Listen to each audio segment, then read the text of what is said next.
Adolf Hitler. Esta es una serie de videos cuyo objetivo principal es mostrar la vida de personajes históricos que ascendieron de la nada al poder, de modo que esta es la segunda parte. Si quieres conocer el primer número de esta lista, dejaré el link en la descripción, así como en este video. También el siguiente número de la lista si quieres conocerlos a todos. Ahora vamos con un personaje más conocido. Sin lugar a dudas, aún no se conozca mucho de su vida o de las acciones que ejerció, seguramente el nombre es uno de los más difundidos. Adolf Hitler viene de una familia austríaca de un bajo nivel económico. Su padre, Alois, se convertiría en un burócrata, lo que quería que su hijo fuera. Alois Hitler fue un hijo ilegítimo, por lo que llevó durante mucho tiempo el apellido de su madre, Schicklgruber, hasta ser reconocido por su padre, Johann Georg Hitler. El apellido significaría pequeño campesino o el que vive en una cabaña. En sus memorias, Hitler habla de abuso paternal, ya que éste solía golpearlo, diciendo acerca de esto lo siguiente: entonces tomé la decisión de no llorar nunca más cuando mi padre me azotaba. Unos pocos días después tuve la oportunidad de poner a prueba mi voluntad. Mi madre, asustada, se escondió enfrente de la puerta. En cuanto a mí, conté silenciosamente los golpes del palo que azotaba mi trasero. Hitler fue buen alumno en su época básica de escolaridad, pero su desempeño comenzó a ser deficiente en los grados más avanzados. Sin embargo, quedó seducido por las lecturas pangermánicas de su profesor Leopold Koch, quien influyó notablemente en la mente del joven. Esto es importante porque este hecho nos hace notar la enorme influencia que tiene un maestro en la vida de un estudiante y le da una enorme responsabilidad. Quizás lo que ocurriría más adelante en el Holocausto y la idea de Hitler en una Alemania unificada sería en parte responsabilidad de su maestro.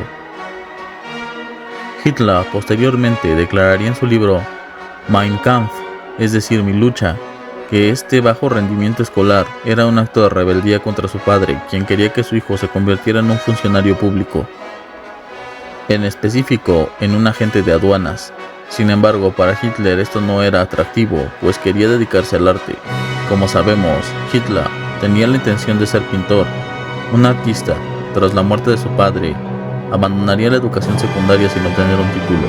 Fingiendo una enfermedad, convencería a su madre de que no podía seguir estudiando.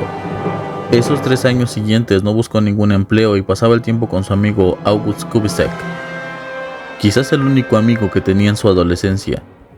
Estos años los describe Hitler como los mejores de su vida, pasando el tiempo en lecturas de mitología y leyendas alemanas. Al cumplir 17 años, Hitler se fue a Viena. Sostenido por la ayuda monetaria de su madre y otros parientes, visitó la Academia de Bellas Artes y presentó su solicitud para entrar en ella. Pero como todos sabemos, no fue admitido, por no tener el talento necesario. Volvió a intentarlo el año siguiente, pero siguió fracasando, sugiriéndole que mejor se dedicara a la arquitectura. Posteriormente, en 1907, su madre moriría a causa de un cáncer de mama, y la situación económica de Hitler empeoró considerablemente, volviendo a Viena y sobreviviendo con trabajos miserables que describe en su libro Mein Kampf.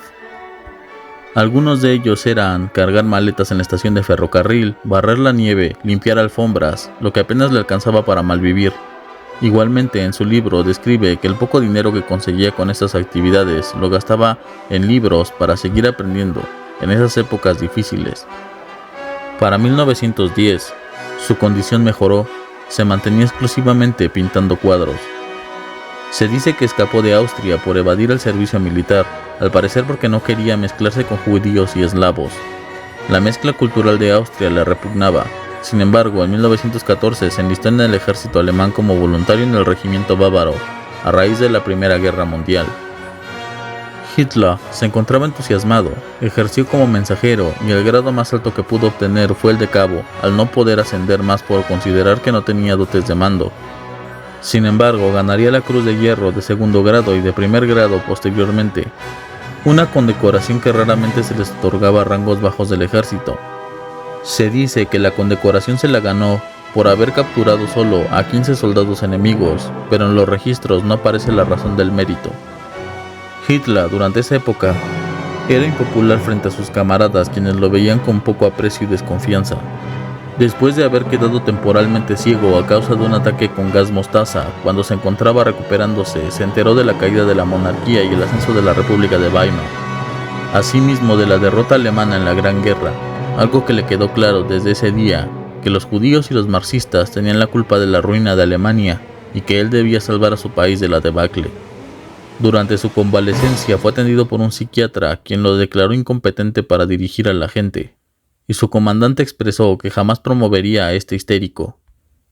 El argumento de Hitler sobre que la socialdemocracia había sido la responsable de la derrota alemana era uno de los argumentos más sonados por la derecha alemana, y pronto Hitler se convertiría en el cauce de todo ese resentimiento en contra de los judíos y de los socialdemócratas. En esa época las tensiones políticas se dejaban notar. El imperio alemán daba paso a una república controlada por socialdemócratas con tendencias marxistas, reuniéndose consejos de obreros y de soldados a la usanza soviética. Hitler pediría su traslado para no fraternizar con los que consideraba traidores y se mantendría dentro del ejército hasta 1920. Dándose cuenta de lo precario de su situación, sin amigos, sin familiares, sin estudios formales, no le quedaba más que continuar en la milicia. Después de la caída del gobierno soviético de Baviera, a Hitler se le encargaría su primer trabajo en la política, el cual sería identificar a los miembros de su unidad que habían sido partidarios o colaboradores del gobierno soviético, trabajo que cumplió excelentemente, y desde entonces se le ocuparía en tiempo completo convirtiéndose en un espía militar, investigando los grupos de socialistas que estaban naciendo por toda Alemania. Igualmente se convertiría en educador en el pensamiento nacional, en donde se dedicaba a erradicar de la población las ideas de democracia, socialismo y pacifismo por considerarse dañinas. Posteriormente fue asignado para investigar al Partido de los Obreros Alemanes, el DAP, pensando sus superiores que era un partido de tendencias socialistas. Sin embargo, este partido más bien sería nacionalista. Esa sería su oportunidad, pues después de escuchar el discurso dicho por Gottfried Feder, uno de los asistentes, comenzó a defender el separatismo bávaro y Hitler se levantó y replicó con un discurso de tal intensidad que llamó la atención de Anton Drexler, quien lo animaría a entrar en el partido. Hitler se afiliaría al partido y daría discursos. En el primero de ellos lo escucharían 111 personas, entre ellas Ernst Röhm, quien también se afiliaría al partido. Su ascenso comenzaba. El 1 de abril de 1920, el partido cambiaría su nombre al Partido Nacional Socialista de los Obreros Alemanes, el NSDAP en alemán, el conocido como el Partido Nazi. Lo demás ya es historia. Hitler comenzaría a dar sus discursos para un público cada vez mayor que escuchaba con encanto las palabras de este personaje que antes solo había sido un vagabundo, un soldado, un joven con aspiraciones artistas truncadas, fracasadas. Sin dudas, el destino quizás o tal vez las circunstancias no permitieron que el nombre de Hitler se conociera como un artista, sino como el hombre que se convertiría en el líder, el Führer de Alemania, y que llevaría a su país a un crecimiento, pero a la vez también a actos atroces, a una guerra mundial por el revanchismo alemán. Sin dudas, Hitler es un claro ejemplo de que no sabemos a qué caminos nos ha de conducir el futuro. Esta fue la segunda parte de la serie de videos de personajes históricos que de la nada obtuvieron el poder y la riqueza. Si el video te gustó, por favor dale like y suscríbete, activa la campanita para estar al tanto de los siguientes videos.